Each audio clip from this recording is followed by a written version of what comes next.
Hairoki Plastic Collection Center Mapham Anidagi, Taraga Mangarak Suba Oina Environment Kannaba, Luba Nanba Lamdam Ama Oihanabagi Wakalonda, Eco Network Manipurna Hairoki, SSD Amadi Club Singer Kusam Naduna, Lepa Laitana Honaduna Lakliba, Asigi Manung Chana Sejinaba Loiraba, Plastiki Potlam Kaya Yumdagi Puturok Laga, Lambida Sorokta Turel Kombanda Langtuk Lamba, Haitaramba Kaya Ase, Collection Tauraga Amuk Mapung Phana, Segregation Tauduna Recycle Taunabagi, Tentha Mairong Banda Laiba Asok Tradesna, KG Olaga Sel Piraga Laibiri.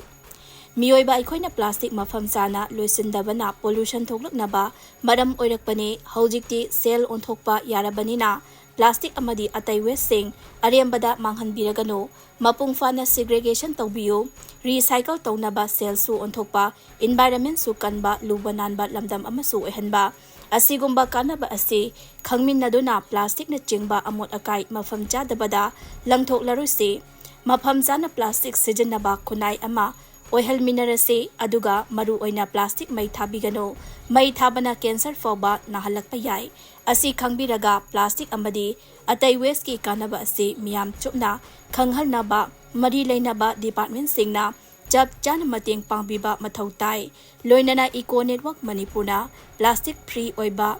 Amon Akai Laitaba, Lamdam Ama Oihanaba, Zangzin Lakliba Kongjang Asida, Manipur Miamna, Mating Pangbiyo, Department Kaktana Mai Pakpa, Loisildabana Eikhoipumna Magnasu, Taudang Longminarase.